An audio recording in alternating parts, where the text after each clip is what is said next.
Good evening. Today is Thursday, December 18th, and this is Environmental Advisory Council. Call to order. Roll call. Janet Carmanis, Here. Sheila O'Sullivan Feeney, Present. Dave Galuch here, Joe Pinto, I'm here, Yep. Sydney Mahalo, All right. not here. Cindy's not on the call yet, but she should be joining us shortly. Like to have a moment of silence, pledge allegiance.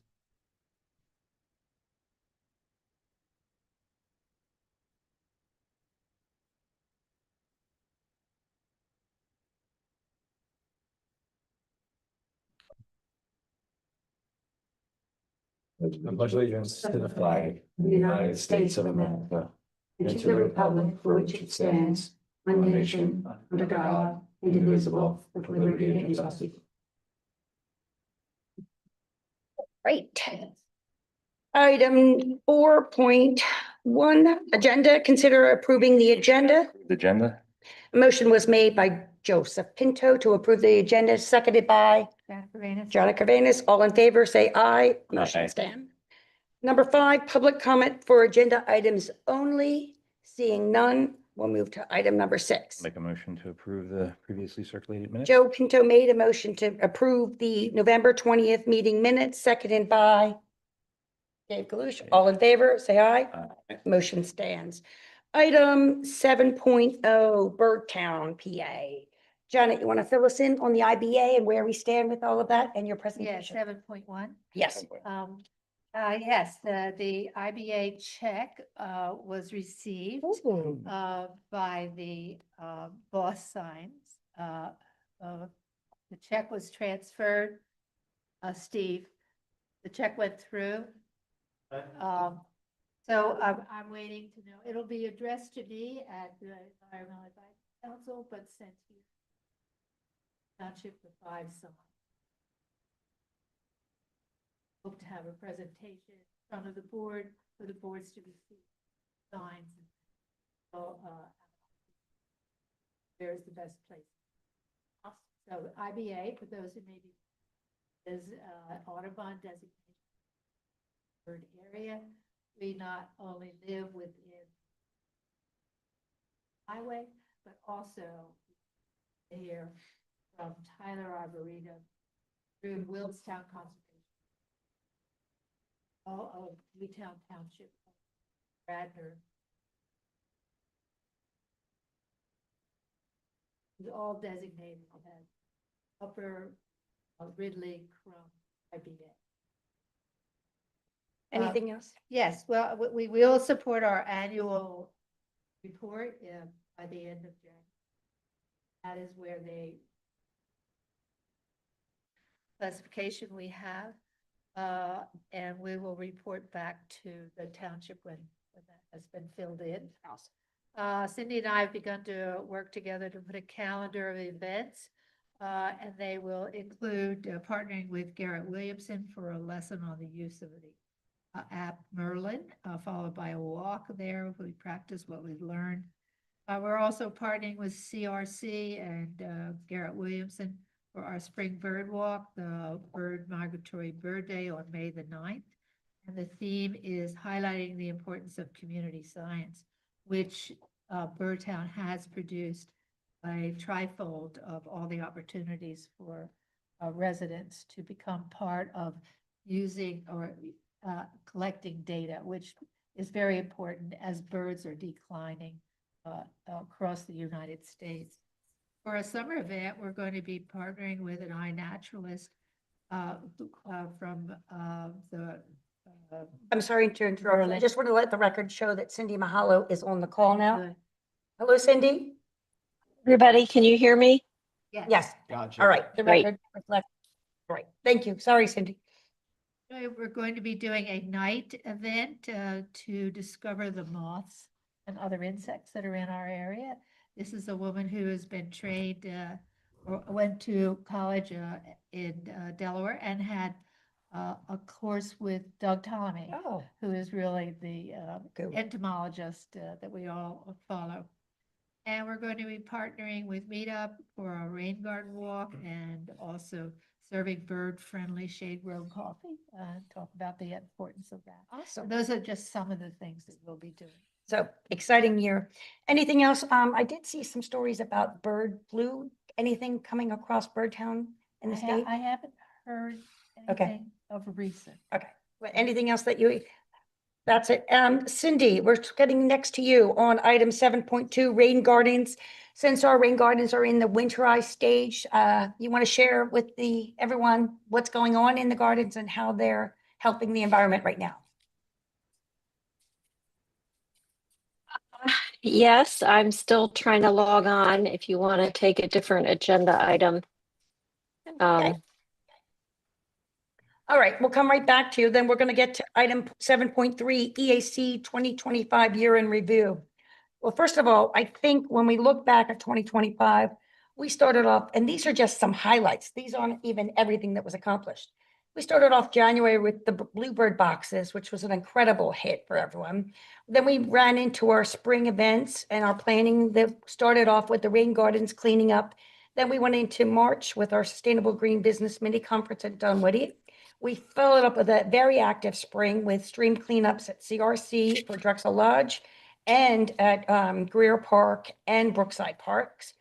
April 1st, we began the Lights Out campaign and shared information throughout that. Into May, we finished up with Earth Day and Arbor Day events. Into May, we got into our bird walks. The EAC participated at the farmers market. We were at a plant swap and working with the Historical Society. We did outreach at the Circle at Sundown event. We did our mosquito dunk giveaway. During the summer, we participated with parks at the library and the kids seeding outreach community program. And during the summer, we also participated in the Delaware County Sustainable Conference. And then during the summer, Cindy and Janet did a great job with the meetup, coordinating with hikes, doing the rain gardens tour. Then we began into active planning for our fall street planning. And then we were also meeting with the American and Bloom judges. This is just up until the summer. Well, we got heavily into our Lights Out program, our Birdtown IBA program. EAC was at the trick-or-treating for our trick-or-treating event outreach. We are at our regional conference, our street tree planning kicked off. So it was a really robust and active year. And that was just some of the highlights. Anybody else want to share anything on 2025 in review?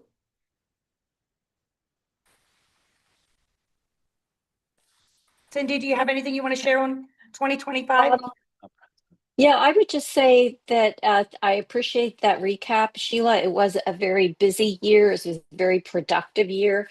I think the EAC engaged in a lot of public education activities, which helped increase the awareness of our residents of emerging and current issues in environmental sustainability and empowered them with education and information for them to take action.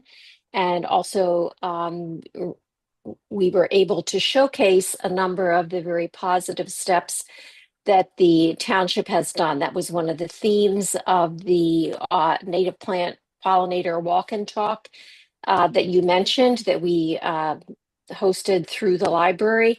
And, the participants in that were just very impressed with all the sustainable, environmentally responsible actions that have been happened not only this year, but in the past, because we showcase things like the Gable Park tree planting, the native plantings around the baseball complex, private activities such as boron, installing a meadow, the bluebird boxes.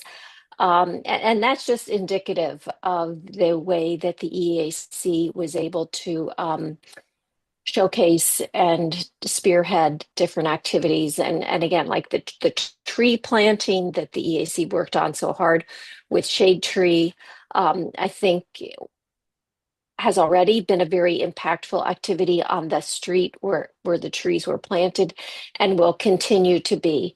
And it just builds on the tree planting that was conducted again for the second year in conjunction with the Shade Tree Commission. Awesome.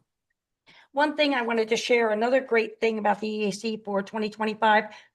The EAC submitted 69 items for the e-newsletter. You stole my item. 69 items were in, and we averaged 5.75 per month. And some incredible items. I mean, when you look back at some of the articles we had this year, we had a great one on democracy for the July 4th. That was wonderful by Dave. Joe, you did a phenomenal job with that holiday gathering one. We had a special one with Ella, giving a grade school kids perspective on sustainability was awesome. Cindy, I recall your fire flights, and I just think that's really important. That's 69 different pieces of information that people were given, either articles or contents. And we talked about, riparian buffers, rain barrels, everything. And I just think it was really an impressive category for each year. And we need to continue on that because that's how we disseminate information. And it's very important for the EAC to get its message out there. So anything else on the 2025 recap? We are going to. Well, Sheila, yes. I was just going to say, I don't know if you even mentioned the number of comment letters that we submitted. I didn't do that. Sometimes 2 and 3 versions on the same development as the development and the developers changed their plans and resubmitted significantly different plans. I mean, each one of those comment letters takes hours and hours of review and research so that they can be a really valuable, informative source of input for consideration by the other deliberative bodies in the township. Yes. We'll be including that in next year's annual report, and the EAC body that will be governing that will just kind of provide them with any information. But we just wanted to kind of say, hey, good job for 2025. And everyone really should be proud of their efforts and their energy because it was a very busy, active year. All right, item number 8, new business, discussion and possible action on proposed dates for the 2026 events. Sheila, I can Oh, go I'm so back sorry, to Cindy. I'm sorry. now. Your Yeah. recap for the rain gardens and the Winterize stage Sure. Yeah, I'd be glad to talk about that. stratification. The rain gardens fulfill a number of environmentally valuable environmental services, not only recharging and collecting stormwater, but also supporting native plants and birds. And they do that most beautifully in the spring, in the summer, and the fall when the plants are blooming and abuzz with pollinators, butterflies, bees, wasps, and things like that. But when managed thoughtfully, native plant installations such as this can also provide immense benefit during the winter. And this has been something that's been talked about more and more recently, and that is a different approach to handling our gardens in the winter. The common wisdom used to be to cut down all the foliage in the fall, put your garden to bed, so to speak, for the winter by clearing it all away. But now research from environmental experts tell us that it is much more important to actually leave the plants standing in the winter, especially because the many species of native bees, which are solitary bees, they are not the European honeybees. They do not live in hives. The very many native bees rely on these standing plants in the winter for crucial habitat as they nest in the hollow or pithy stems of plants such as Joe Pyeweed, which we have in the garden, or elderberry or sunflower. Or insects will use the leaf litter for shelter, and they burrow in there during the winter, which provides them with protection and homes for their eggs, the larvae and cocoons. And when we leave the plant standing, it also offers food for the birds and insulation for the soil. So if people come by the township building and they look down at the police entrance, they will see the garden is standing there. We have cut back very, very little of it. And the same, we're instituting the same practice for the garden in the Nell complex.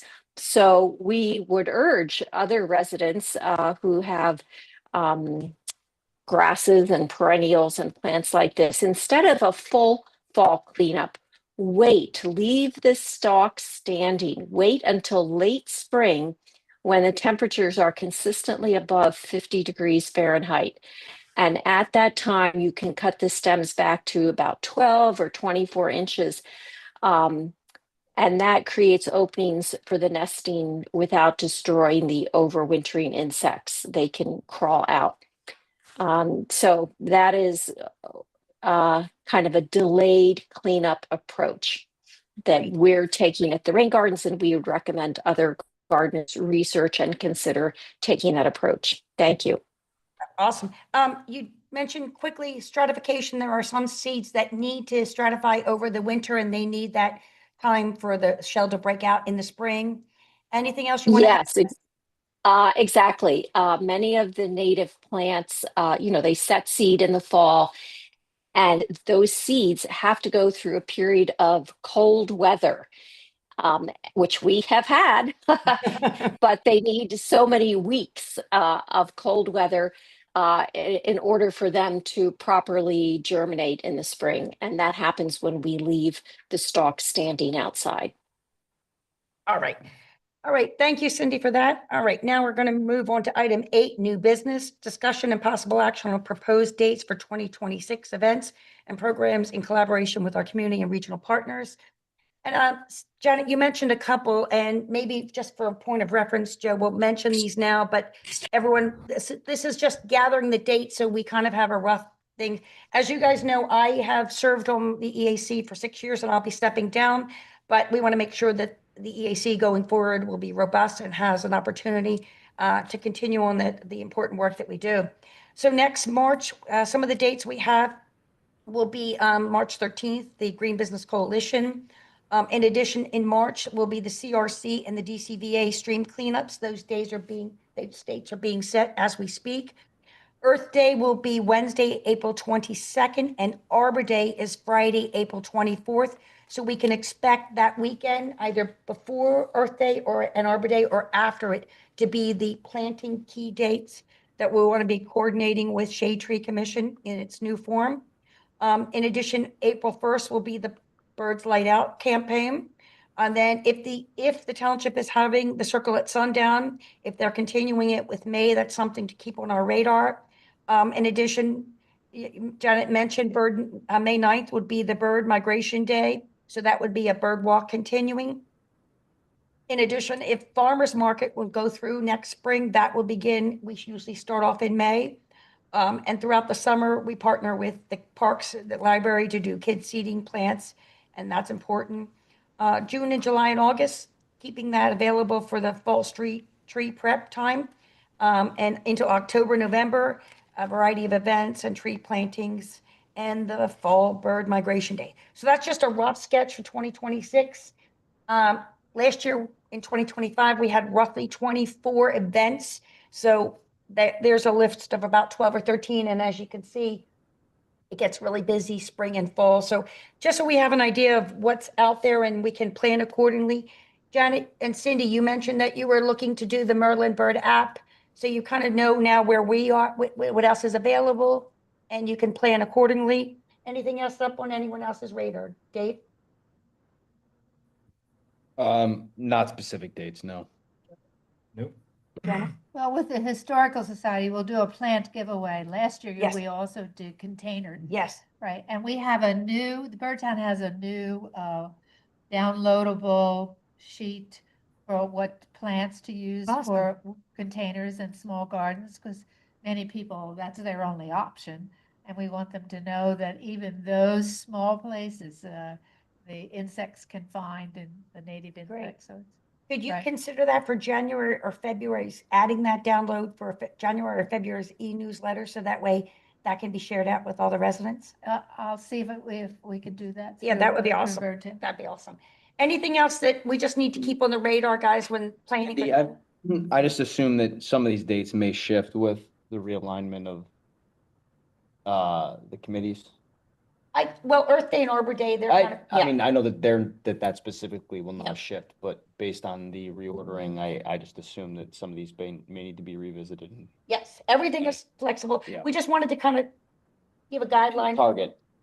and say, these are what's out there. And nothing is set in stone, obviously, because the chair has to be elected for 2026 for the EAC, and they'll set the vision. And we are just trying to give whoever that is something to kind of, aspire to. Yeah, because we got to give them something. You just can't say, have at it.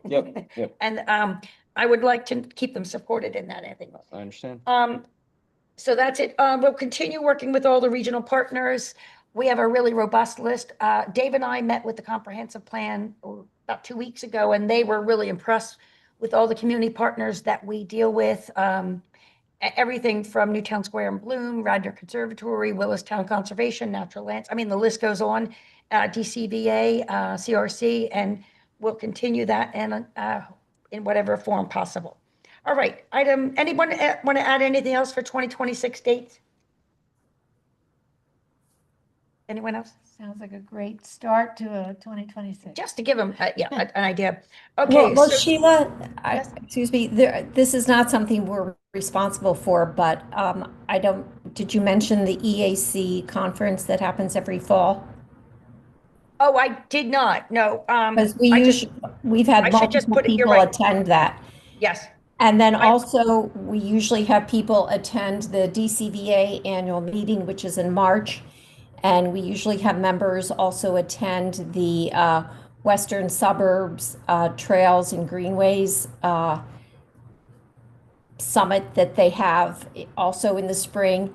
And traditionally, I've attended the Morris Arboretum Tree Canopy Conference, as well as the PHS Perennial Plant Conference and the Woody Plant Conference, as well as a number of other, you also attended the water yes, the Watershed Congress along the Schuylkill. So that keeps the EAC members very busy, but it also keeps us very informed on emerging issues and best practices. And we can bring that information and that knowledge back to the township and help enrich the township. Well, that's great. And what's nice is having this in the minutes will help whoever going forward will be able to have access to that. And we, of course, will support them in that. All right, item number 8.2, discussion and possible action on January 2026 e-newsletter content. Now, I hope everyone got my email. The township has changed the dates of when we submit. So for January, we're going to need to submit all of our content by January 4th, which is the Sunday. So obviously get it in by the Monday, but the 4th is going to be the standing date of when everything is due from throughout 2026 for e-news content information. Anyone have anything in particular for January they think would be appropriate and would timely? Well, Sheila, I have a protocol or procedural question for Steve. Steve, are you on the call? Oh, yes. Steve, I can see you hear Steve us? there, yeah. No, I'm here. Given the fact that all of the members that are present will be cycling off the board or off the EAC council, is it still valid for us to submit articles? When is the new board or one of the new council members going to take over? And will they use our articles, or are they going to want to write their own articles? Yeah, and the answer for that, I don't know 100%. I mean, I can answer this, that the Board of Supervisors will give the new list of people for each committee on January 5th. That's when they meet. That's their reorg meeting, and that's when they always appoint members to committees. So that's when they'll do that. I can't speak to whether they would use, I mean, if you turn those in, I would assume that they would be used. I can't assume that they wouldn't be, but somebody may say, oh, I would really rather have this, but the date that they're getting appointed, and they're not even going to meet until, I think it's the 15th. 7th. But that's what I was going to ask you too, Steve. I had a question about, because normally No, it'll be the 8th, I'm sorry. for the EAC, because on the calendar, it still shows us January 15th for 2026. And I was questioning you, asking you what, because the new structure will be the first Thursday of the month for 2026. Yeah, it won't, correct? it'll normally be the first Thursday. However, because the Board of Right. Supervisors doesn't meet Yes. until the first Monday, and the first Monday happens to be after the Yes. first Thursday, the EAC and Parks and Rec will both meet on the 8th. All right. So what we could do is just provide, I want the EAC to have at least something they could submit, and the body that's coming in can choose whether they want to select it or not, but. we Yeah, don't and wanna it may just- already, because it's already turned in, it may already be, it may be too late for them to do something different for January. Yes, because it is due on January 4th. So, Yes. all right, so let's So just, in that case, I would like to submit an article about Winter Salt Week, which is the next agenda item. oh, okay. Oh, Winter Salt Week. And is this again in line asking residents to partake in the activities? Yes, it's Okay. also Winter Salt Week, as you see there, Yes. is it's actually national endeavor, which they are inviting local municipalities and states to participate in. They're making a number of materials available to townships and residents to use to share information about this. And as you see on the screen, there are a number of free informative webinars being offered that week, which are available to all members of the public and township staff and watershed staff and who's ever interested, salting, contractors, businesses that engage in that, things like that. We'll go into item 8.3 in a second. Let's just finish up 8.2. Anything else for January newsletters? We want to have some content that's relevant. Just think about it. January, usually people get itchy inside. They start thinking of their spring gardens. Anyone want to do anything on, how to properly prepare or start planning out for your gardens with PHS and a Penn State Extension resources? Something else I'd like to promote is PHS is offering its tree tender training in January. Yes, Cindy, we did add that. It's in the December newsletter, and the township is sharing that out. Okay. Right. So we want to have a couple items. I don't want to leave January bare for the new team, so. Well, did you want the small containers, small gardens, for that issue? Yeah, that'd be I mean, great. just so we can start thinking about spring, Yes, even because though. January, believe me, in the middle of January, people start saying, I need to think about spring. Right. All right, so everyone else will think about that, but that will be due by the Sunday, January the 4th, because it has to be turned in tomorrow directly. All right, Cindy, item 8.3, discuss recent monitoring results from Stroud Water Research Center and share opportunities to promote residents' participation in the Stroud's Winter Salt Week initiative, January 26th to the 30th in 2026. You want to give us a little background and tell residents how they can get involved in helping this worthy cause? Yes, I would like to do that, and I actually could share my screen if that's possible. Cindy, what are you sharing? Information that gives the results. Oh, okay. And it's not the document that we already attached to this agenda? What is the document We that you only attached? attached the Winter Salt Week 2026 calendar events. Well, Winter Salt Week is about the national educational event that is Okay. coming up in January. Okay. The agenda item says there to discuss recent monitoring results. Okay.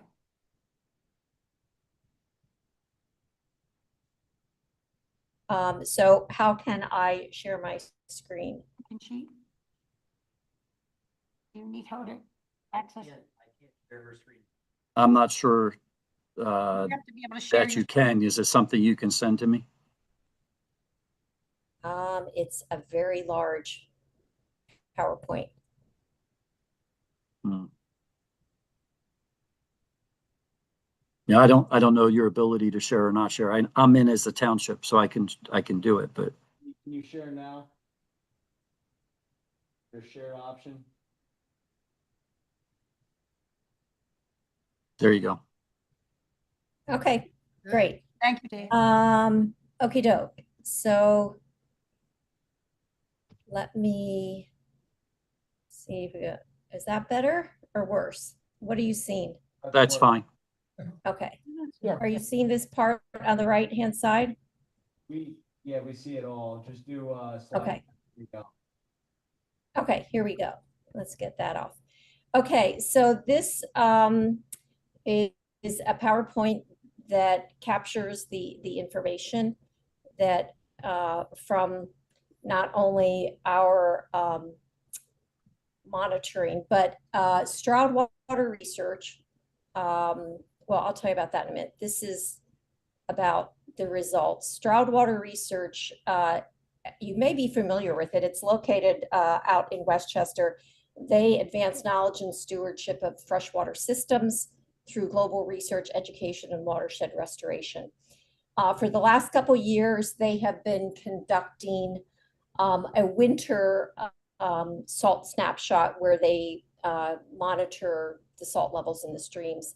And this year, for the first time, they added a fall snapshot and invited communities throughout the tri-state region to participate in this. So the Master Watershed Stewards got involved, Willistown Conservation Trust got involved and helped collect the data. One of the reasons for doing this is to identify the causes and impacts of road salt pollution and identify best management practices. This is a picture that I took a couple years ago up in Malvern when I was at a doctor's appointment. These are pictures from Newtown Township of a salt pile in Ellis Preserve, salt in the parking lot. Okay, so to understand why Stroud wanted to do this is they've been sharing at some of these educational events we go to the fact that salt usage nationwide, according to the U.S. Geological Service, has gone up significantly. You can see it was down at this level in 1975, and this statistic here nationally, 2017, is it's increased from about 8,000 to over 20,000 metric tons. So salt usage has gone up. This is some other data from Willistown Conservation Trust and other sources where you can see the chloride data from Crum Creek. The blue are scatter shots of actual data points, and the red is the trend line. And again, this shows from 1970 to 2020. It's gone up from about 5 milligrams per liter in a sampling to about 80 milligrams per liter. These are the sources of the data. Similarly, the data shows in Darby Creek. The blue again are the scatter shots, and the red is the trend line. Then locally, this shows the results of the October data collection. There were 29 sampling locations in Newtown Township. There are various colors.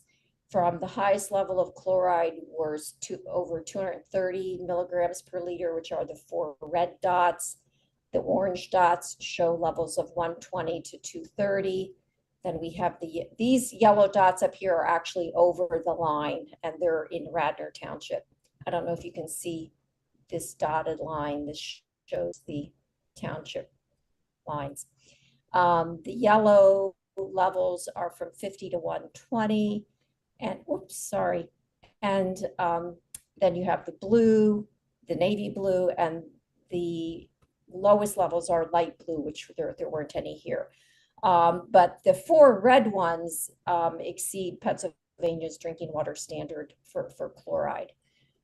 So those were the results of that. Cindy, the important part I think you wanted to mention was that was from October, which is prior to Yes, us going into the heavy salt season. exactly.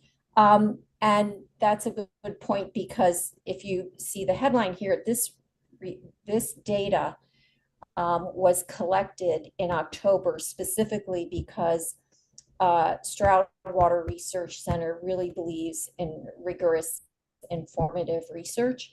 And part of that is having a benchmark that is not at the peak season. They've been, as I said, they've been doing the collection in January, but they realized that what they really want to do is they wanted to balance that with an off-season data collection in October. So this was the first 2 weeks in October. There had been no recent rainfall recently. So this is the salt that is coming out of the soil, that when the salt has come off the roads, it goes into the soil and it stays in the soil. And when it rains in spring and summer and fall, they have, if you see the gray triangles or the squares, those are monitoring stations that they've had in place for years. The data shows that even in the spring, summer, and fall, after a rainstorm, the salt levels in our streams spike up. And that's not because any salt's been applied recently. It's because the salt is in the soil.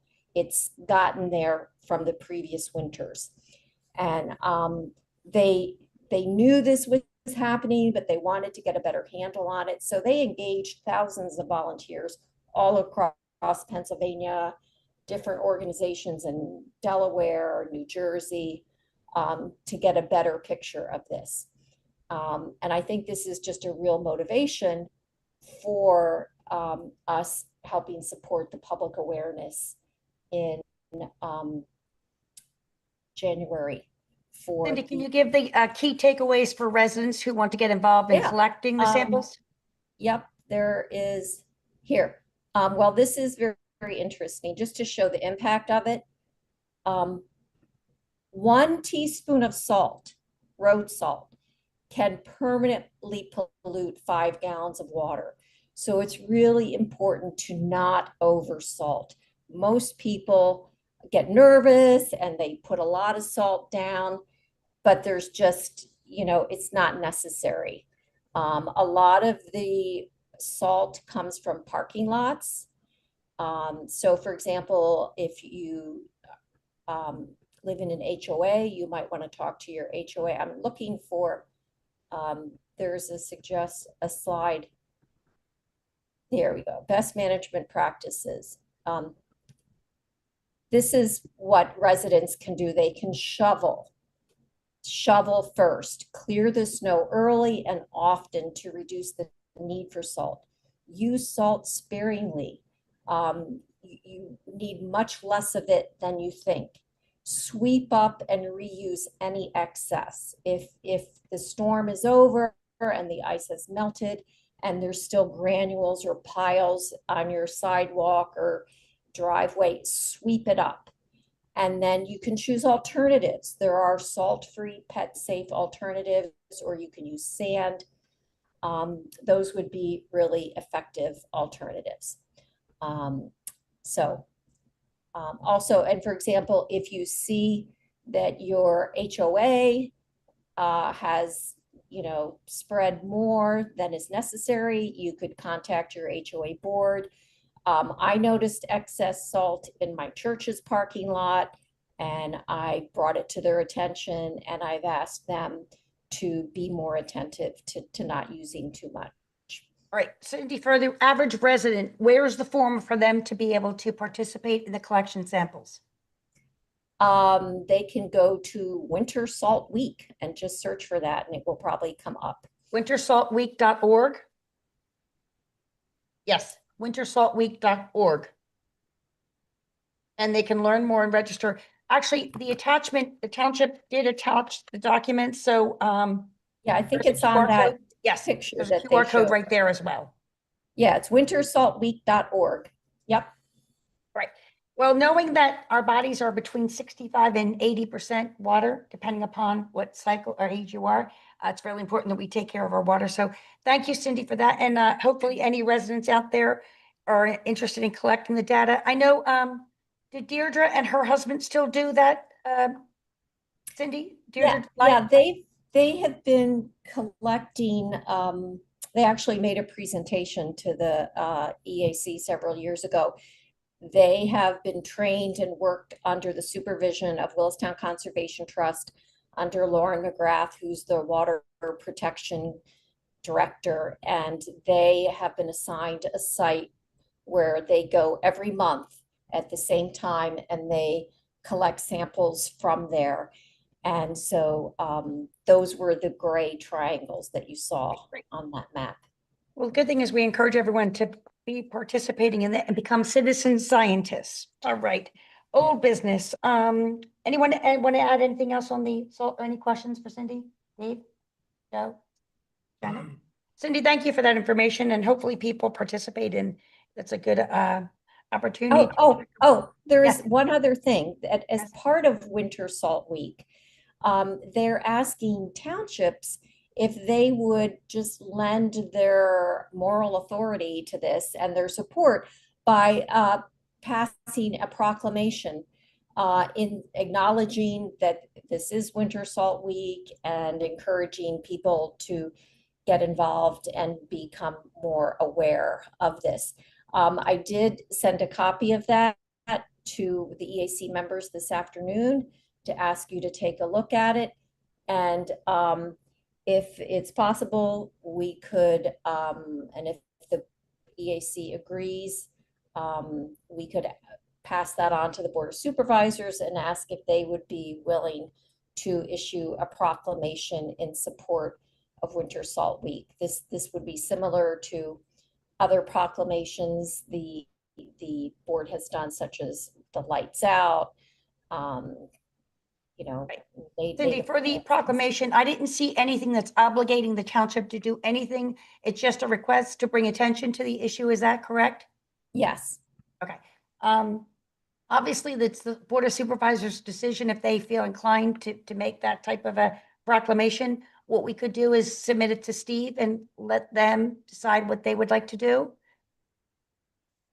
Anyone else have any thoughts on that? Sounds like a great idea. Yes, I agree. And it's the organisms that live in our streams and creeks that are impacted too. And a lot of them are insects and food for larger organisms that are there. So it's not just people who are tasting salty water. It's the wildlife here. Right. And it's just not tasting well. Salt does dehydrate us, which causes problems. So a lot of things. All right. So And Cindy, if you excuse wanna me, hold- Sheila, when I sent that, I did include Maura on that, so she has a copy of it as well. Well, I think we should probably send it to Steve Neese and let him decide so he can take it Okay. to the Board of Supervisors. Okay, I just thought. Want to make a Maura was note motion point that of we contact. ask the supervisors to consider partaking in this proclamation if they feel comfortable with it. Yeah, that would be great if they would So consider a it. motion was but made by I- Cindy Mahalo that will present the proclamation, asking the township to make aware of the Salt Week, but not in any way obligating them. Motion was made by Cindy Mahalo, seconded by Janet Gervais. Janet Carvanus. All in favor, say aye. Aye. Motion stands. All right, Cindy. So again, it's up to the supervisors to do what they feel is Of course. appropriate, okay? Yes, yes. Right. All right. Item number 9, old business. Receive updates and continue discussion on the ways EAC can further support the township's MS4 goals, such as tree planting initiatives and other stormwater management efforts, as the current 5-year plan approaches conclusion. So we obviously want to, with the new structure with shade tree falling under parks, we're going to want to support wherever possible their efforts for both Arbor Day as well as for fall street tree planting. Steve, where are we with MS4 in terms of our goal of 1,000 trees? I'm not 100% sure how many trees we planted. I know the last I heard it was over 450, but I don't have this year's numbers. So I don't know what the total was this year. So I don't have a really great update yet. I usually get that at the beginning of January. Will there be, did they do any modification to the MS4 plan because of being impacted by the COVID in 2020? Because we had 5 years, will they push that back a little bit or? Well, we're not any, I mean, if planting the 1,000 trees was our only issue, we probably would still be doing pretty well. Greer Park was one of our projects. That's not going to start until probably middle of next year. So I think we're going to be asking for an extension on our 5-year permit anyhow. So. Okay. Well, the good news is the supervisors did go out to bid for Greer Park. So that's going to be exciting news and that definite environmental win for that. Yeah, that's a big project. That's Yes. a significant stream bank restoration project that we're doing. And repairing, I mean, it's a total win down there. Yep. Steve, where can residents go to find information about that stream bank restoration? I'm imagining that it would be in one of the engineer's reports. Yeah, I'm not sure the project itself has been put out. I'll have to find out for you, but we can get it for you. Because I know, as Sheila said, the MS4 is a 5-year cycle, and that 5 years comes up in January. And I know it's a very important project, and there were also, a significant cost to the township and the taxpayers for that. And I wondered if the township is planning on issuing a 5-year report or a status update on where things stand. Yeah, I mean, we don't have anything right now. We're working, first of all, finding out whether or not they're going to give us the extension, whether they're going to just make us do a new 5-year. Where we are now, I don't know. And that's what we're trying to find out. Okay, thanks. I have a question, Steve. For the annual Bird Town report, they want to know how many trees our townships have planted. You said that data should be coming to you the first part of January. We submit our Bird Town annual review at the end of January. I think I can get a number of those trees, or I'm not the seller. Yeah, George is the one that usually gets it first. So if I don't have it yet, we can always go through George. Okay, thank you so much. Yeah. Right. Yep. Right. And Any other I know questions? the township had a tree planting with CRC last month, I think it was. Oh, yes. We did. And how many trees were planted as part of that? I think it was. I know 40 it or was 50. at least 20, but it may have been more. But it was part of we had to do some things to get Drexel Lodge taken care of before we could actually do that tree planting. And so that's one of the reasons it got put out till later. Yeah, I thought it was like 40 or 50 trees. It could be. I knew at the time, but my brain is slept No once worries. since then. And I'm not 100% sure, but I knew it was over 20 that was confirmed. I'm just curious, where did they put them? They were all in the riparian buffer area. Okay. They were all down near the water, trying to protect that area. Yeah, because we planted some over a couple times down there before, Yeah. so they're adding that. Yeah. That's great. So there's another project we're working on down there. So we're we were kind of holding off in that area. We're potentially going to remove one of the dams. And so if we remove one of the dams and restore that area, that'll also be another stream bank restoration project that we'll be doing. And that'll actually require a lot more trees and a lot more riparian buffer being taken care of at that time. Awesome. A lot of exciting things. Steve, how will it work with Arbor Day, since a requirement of being an Arbor Day town is that we have a tree planting event? And will Shade Tree, the new Parks Commission, be handling that, or would that be through the supervisors for next year? It depends on whether we do it on township property. If we do it on township property, it'll be probably Parks. If it gets done on a non-township property, it may be the supervisors, and I won't know that until we start talking about where it's going to be.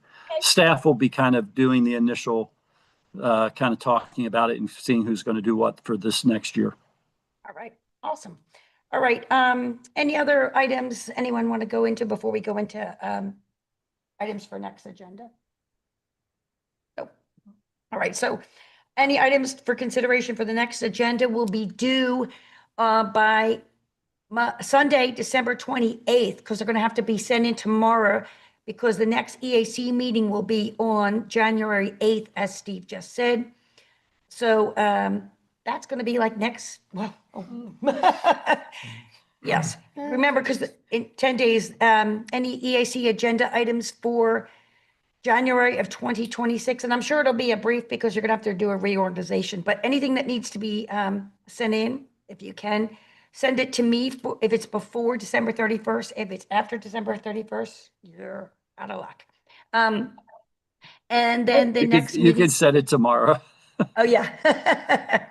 And Sheila, then, would one of those items be the annual report, which would capture a lot of, in writing, a lot of the things you mentioned under agenda item 7.3, the year in review? Isn't Yes, that well, something that the I was EAC waiting normally for the does? new chair to be installed and let them kind of set that tone. I think we could support them, Cindy, and provide them with the information, but I don't think we Right, should. right. But I was just saying you want agenda items. So Okay. I'm just saying Okay. that that's Yes. a topic that we could prompt and just provide that. But and the the annual next report, chair which will be could- part of their could job, do yes. whatever they want, but just to kind of point out to them that that is a typical January function. Yes, we'll do, I'll add that one. So then, as I mentioned, the e-news content will be due by the Sunday, the January the 4th, tomorrow, and agenda items by the 28th of December. And your next meeting for EAC will be on Thursday, January 8th at 5:30. So I think, any other items? I've got something, Public comment, yes, or anything else, sir? kind of public comment, maybe, I guess. Okay. I just want to thank you and Joe for your service on the EAC.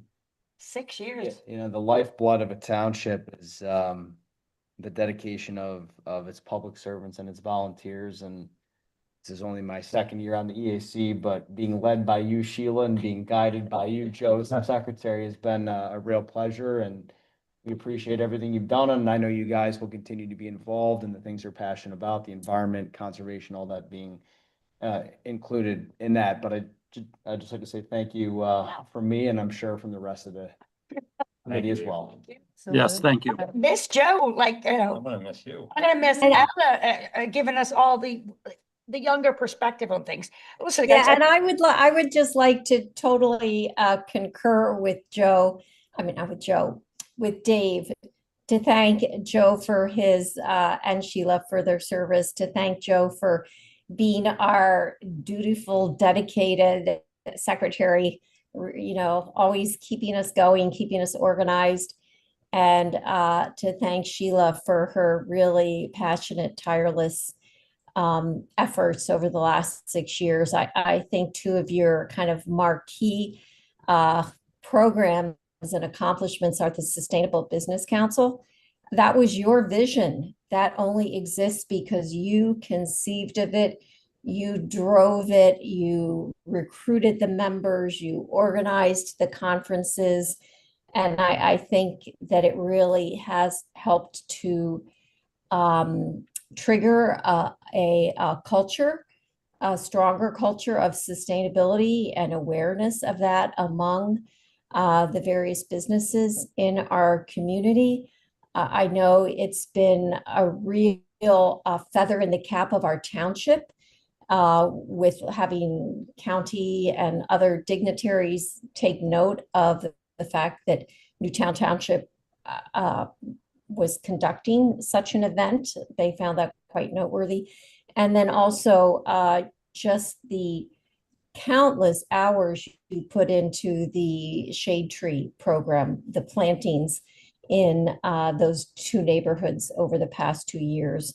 really coordinating with Shade Tree, coordinating with the township, a lot of personal contact throughout the neighborhood.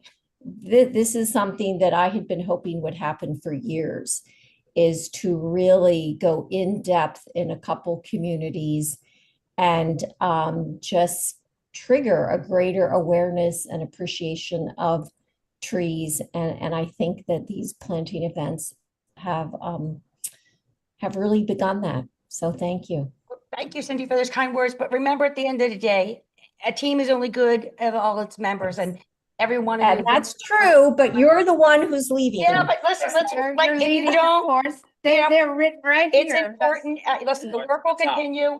The work will continue. The work is very important and it's critical. And remember, environment is not a political issue. It's for every one of us to do whatever we can for the best of our lives going forward. I'll be old and dead, so I want this place to be vibrant for all of you guys. So- Well, we plant trees today for the generations to come. We Absolutely. plant trees Protect under our whose water leaves for we the will people can never drink get clean shade. water. Yes, plant the trees so that we can sit under them and keep us protected. But it's been a pleasure working with you guys. Don't worry, I already have had so many people reach out to me in the last week saying, can you do this, this, and this? And my husband has said no. But we're gonna do whatever I can possibly. All right? All right, I think we are good. Steve, do you have anything else, buddy? No, just thank you and All look forward. Hope you all have a happy holiday. Yes, yes. Everyone. Thank you. Merry You Christmas, too. Happy New Year, Well, happy Steve. Hanukkah, happy Kwanzaa, everything else. All right, take care.